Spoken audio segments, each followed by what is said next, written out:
Hi, my name is Garrett Christopher, and this is my YouTube channel. We're talking about COVID and the vaccine. Heavy topic. Not something I wanted to get into my third conversation on this YouTube channel, but it's here. Let's talk about it. Please send me comments, and let's just discuss. There's not an end. There's not an easy end, an easy answer to any of this, but hey, let's chat about it. By the way, I have two other YouTube channels. There's Garet's Sports Take and Garet's Movie Take, and I'd love for you to check those out as well. Yeah, there you have it. Also, please visit my website, GaretChristopher.com. You'll find out I'm a self-published author. I've got a couple of audiobooks available on Audible. I have 4 and working on a 5th novel at this time, as well as I have a weekly podcast available both on Soundcloud and Spotify. So please check them out, and if you can, please leave comments. Good, bad, or indifferent, let me know across the board. Trust me, whatever you might call me, I've been called that before, so no problem there. All right. So I don't want to recap, so please check out parts 1 and 2 of this discussion. So let me go from this. I ended part 2 with saying, are Americans too free? Right now, this is, land of the free, home of the brave.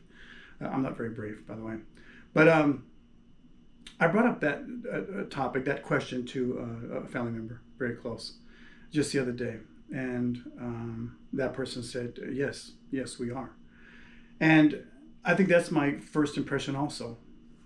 Now, why do I say that? And I'm sure a lot of people will be like, well, you this and you're that and whatever like that. By the way, no, I can't find it. Anyway, here's why I say that. That I maybe I side with that, with saying yes, that may be true. I think that we take reason out of the equation at times. I think that we tend to take our freedoms and we tend to take whatever excuse we have for not doing something or for doing something and use freedom as a reason for that excuse, right? Take something as simple as me not wanting to take the trash out, right? Because, well, I don't have to. Yeah, I know that, you're my wife and I'm married, but I don't feel like doing it. I'm watching the game right now. I don't feel like taking it out. That's my freedom. I don't have to do that. Okay, fine. But for harmony in the household, I probably should take it out. For the fact that the trash probably stinks, I probably should take it out. For the fact that I don't want, it's summertime here in Southern California, it's 100 degrees here in my room right now, and I don't want infestation of bugs, I probably should take it out. And it's a chore and it won't take that long to get it done. So, yeah, I just thought about that example. I don't think it's a bad example. Because I think that sometimes we have to look at, okay, maybe I don't want to do this because I'm doing something else right now. Maybe I can come up with a lot of reasons why I don't want to do something. But if I really think about it, there are a number of reasons why I should do that particular thing, or vice versa, right? I do want to do something, but I don't because of, right? That kind of makes sense. It affects another person. It's going to affect a lot of people, everyone in my household, if I don't take it out. And now there's gnats and flies and worms or whatever in my house. Just tons of reasons why, even though I don't feel like it at that moment, or just feel like I shouldn't have to do it because I'm whatever, but it's appropriate. And within the general order, it needs to be done.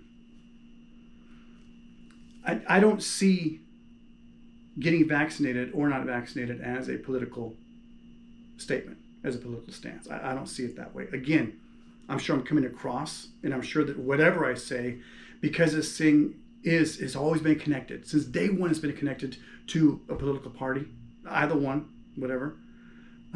It's going to be taken and construed or misconstrued that way. But I really don't see it that way. My issue with someone taking or not taking the vaccine is a number of people are on either side of it.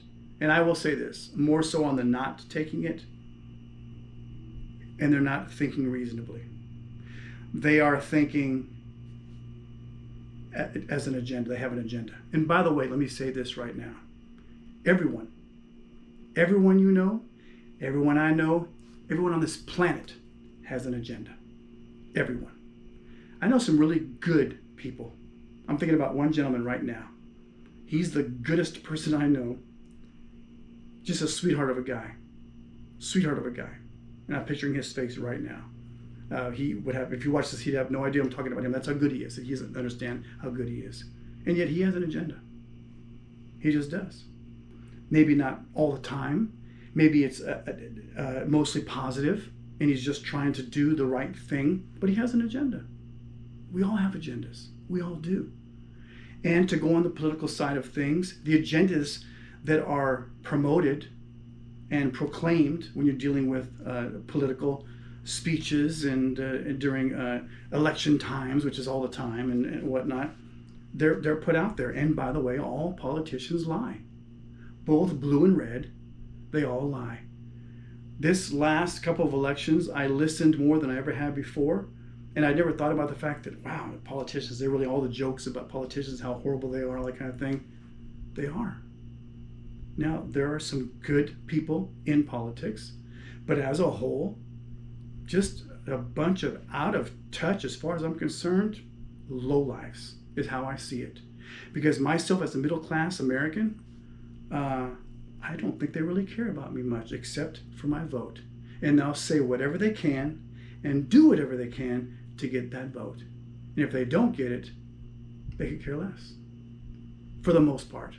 Again, I'm talking for the most part. There are those people that are pounding the streets and they're in there and again, either blue or red, and they're doing what they can to better their community. They're doing a lot more than I am to better their community, be it for the city, the county, the state, whatever the case may be. But I'll tell you what, the big wigs, the ones that are up there in Capitol Hill, they're out of touch as far as I'm concerned. And they can go around and shake all the hands and kiss all the babies they want. But for the most part, a lot of them came from a lot of money. And when you come from a lot of money and have never done without, you can talk to whoever you want that is poor and is destitute and has been through things like Katrina or through floods or whatever the case may be. But if you've never lived it, if you've never gone hungry or homeless, you may have a certain heart for that situation, but you don't really know what it's like. My point of view. Anyway, agendas and all politicians lie, some more than others. Great. But this vaccination thing and with COVID, to me, I don't see it blue or red. I see it as this is a situation, and I have some family members who will never take it, and I can understand why they won't. And I will fight for them to not take it. And I made one mention in whatever part this was about the fact they're a cancer survivor. And I will stand beside them and make sure no one, puts a needle in their arm, because it would just terrify them. From the moment that needle went in, they would not be able to sleep for the rest of their life, scared that they would have to go through cancer again. And those of you who've gone through cancer or have had someone close to you, gone through cancer and hopefully in remission, but have lost people, you understand that. Never want it again. I get it, right? So I'm on that side. I'm also on the side of, if you have no real reason to not take it, then take the vaccine. We're really going to a part 4? We sure are. I promise I'll close it up. GaretChristopher.com. I'm Garet Christopher. Cool. GoPro, stop recording. GoPro, stop recording.